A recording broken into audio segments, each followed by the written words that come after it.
Hey guys, welcome back to another video in Spring Boot series. So until now we have a controller and a service, and we are using a list to store our objects, and we are retrieving items out of this list. What we want to do in this video is want to create a, a database layer and utilize that database layer instead of this list, right? So essentially we are going to have a database. Spring has in-memory database for us called h2, and it's again a relational database. And then we are going to utilize repository to query objects from this database, and insert new objects into this database, right? And we have seen how our object is going to look like. Our object is going to have a title and a description, right? So essentially, when a request comes in, if it's a get request, we're going to call service, and service is going to call the repository, which in turn going to query the database, get the object for us, and send it back. All right, so let's head back to the code. We have a service, we have controller, we have seen that in previous video. So let's start creating so I told you in the diagram that we need h2 database. So let's add a dependency for h2, right?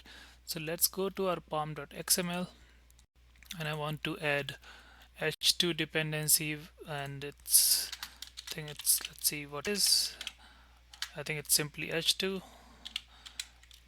Yeah, so it's a h2 here, and it's coming from com h2 database. That should be good.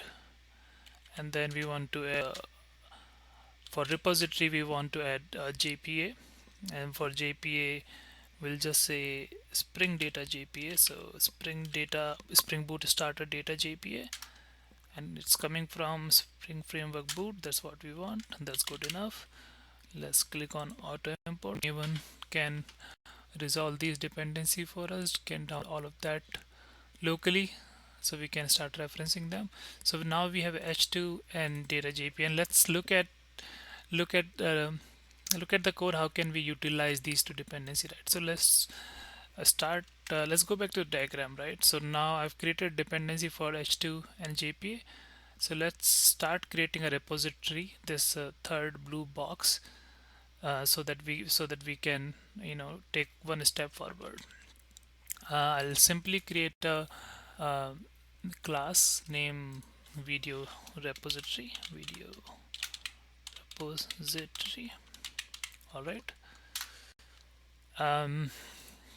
Let's actually make it an interface, right? Because that's how we're going to utilize that, and we're going to extend that from JPA repository.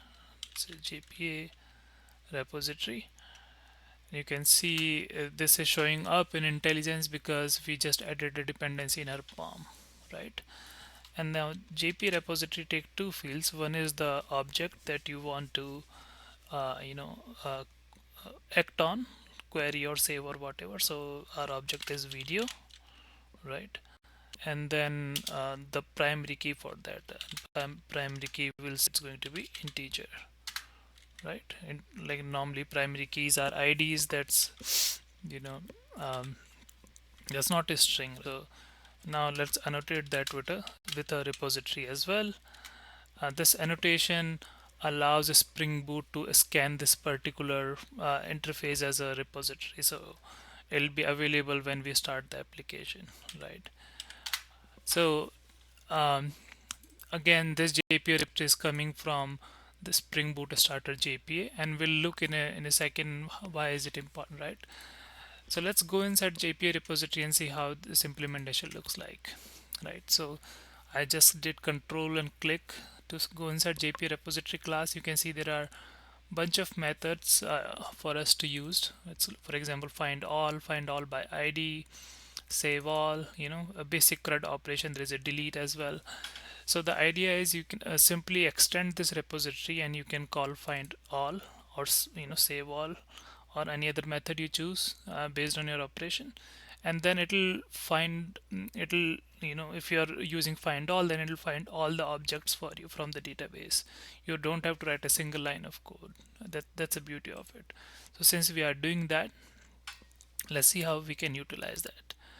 Let me go to a video object first and see if it's good enough. So we don't have a primary key here, so let's get back. I'll remove this breakpoint and let's create a primary field. I will name it ID, right? And then since it's a primary field, we'll say ID. It's again coming from Java Persistence API, and then we'll say we want it to auto generate, right? We don't want our request to send ID every time. So we'll say, I think it's generated value, right? So when we say generated value, JPA auto generate that for us every time, right? So you don't just need to supply a title and description, and it will create a new ID field for you, right? So we have added this field, and now our repository looks good. And now let's head back to service, and let's see how we can utilize that service. So you see here, when we are doing get videos, we are simply returning this list. Now instead of returning this list, we can actually call repository and ask repository to give us all the objects from the database, right? So before to do that, let's auto wire repository now. So we do video repository, and we'll auto wire it. Now we have video repository available to us. Now instead of returning this list, I can say I can go to video repository, and again, if you go back to video repository, there is nothing in it, so we can go here and do video repository dot, and we'll see all the methods exposed to us. Now we can do find all, and this will return all the video objects to us.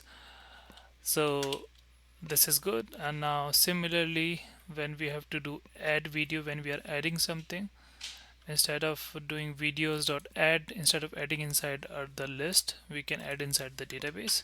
So we can do video repository dot, let's see, there is a save, so we are saving this particular video object, and that's good. I'm going to remove this old logic for now, and then just return.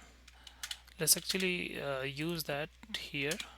So, and we'll remove this old logic. So video repository dot save video, that's it, right? So basically we are not saving into this list anymore, we are saving into the database, and we'll look into a minute how database is going to look like, right?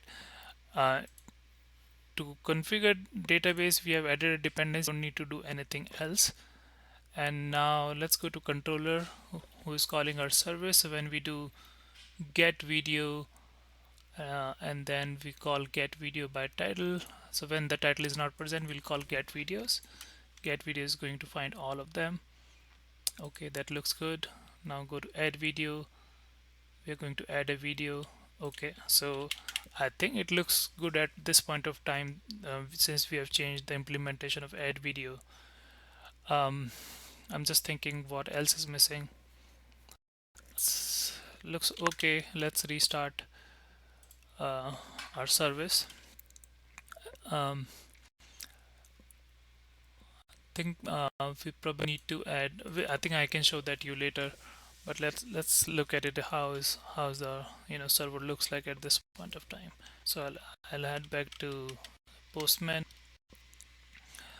and now when I do get videos, I should not see items from the list, right? So let's do that. Get videos. Okay, server is still coming up.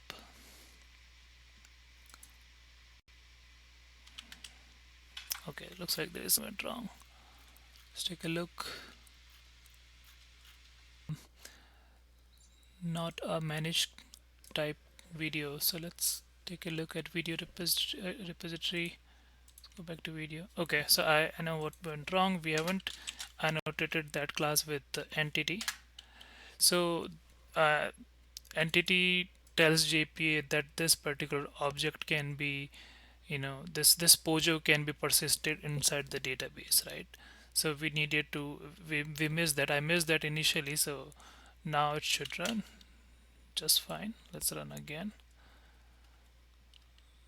So basically JPA needs an object to map into the database. So entity going to help JPA out there. So let's head back to Postman and let's run the same get command again. And let's go back to here, and now it's calling um, the database. Obviously we haven't done any post request to the database yet, so that's why list is empty. um, so another thing that I wanted to show is in the application properties, as you can define Spring. Let me write it again. You can define Spring JPA dot show SQL true. If you do that, you can actually see the SQL command that JPA is running against the database. So when we did get from Postman, we can see JPA is running this command, right? And we'll see in a minute how H2 console enable true is going to help us out in seeing the database, H2 database, right? So just two simple command, GPS show SQL and H2 console enable true, right? So I have that defined in my application properties, and that resides under main Java, and then there is a resources. So inside main Java resources, create these, you can define these two as well. Really won't affect your application if you don't define them, but it just give you more logs in the terminal, right? All right, so now let's head back to Postman and let's start putting something inside the database. So inside videos, let's create a video object. I already have the title and description ready. I'll hit send, and to one created came back, and obviously I have a basic request, not sending anything in response, so response is empty, but we can see something has been created, right? So let's see in the console, we can see JP is running this insert into video. It's a very basic insert command JP is running for us, so we are good. We don't have to manually run this command, unlike we used to do in JDBC, JDBC world. So now how can I see this video object that I just inserted into the database, right? So one way is to go do a query for it, and the get request should return this new object. You can see get just returned this new object, right? And if you really want to see what's happening in the database, in the H2 database, now we need to open that, right? So for that we need to find let's actually go to a browser, and you can actually, let me close that. You can hit localhost, and then I think it's H2 console, yeah. So this is the URL you need to use, localhost 8080 and H2 console, and then it'll come up, this window will come up. You don't need to change anything, just need to change the JDBC URL, which you can find from the terminal, and the JDBC, you can see H2 console will add this. This is the dynamic URL. That means it changes every time you rerun your service. You can make it non-dynamic as well, which we'll see in later videos. So I'm just going to paste that here, and we do connect, and you can see database client popped up. You can see there's a video object. Let's run that. You can see there is one object in there, and that's what our service is showing as well, right? So pretty cool, right? We are now able to insert an object inside the database and able to retrieve it back. So let's add another object, and I'll name it chapter 2, and we'll say Spring Boot, say get requests, and let's enter that. 201 created. Let's see if it has been entered successfully. I'm gonna do a get request, and I see chapter 2 came back, right? Now let's head back to H2 console and run select star again. I should see another entry here, right? So you can see another entry just popped up. So at this point we have if I go back to the diagram again that I was showing you guys initially, it's not here, it's here, and then um, so at this point we have a database, H2 database, where we are storing each new incoming object, right? And we are retrieving it from that as well. So just to summarize this particular video, what we have done, we first created a video repository, haven't added any single method here, just extended it from JpaRepository. Then we went inside our service, we call video repository to find all, to get all the objects, and then we call save on that, or save on the new video, right? Obviously we added two new dependency, one is 2 and one is data JPA. And to get more logs and get console enabled, we added these two things, right? We reran our service, and the magic just happened on the screen. So that's it for this video. Stay tuned for more updates like this. Thank you.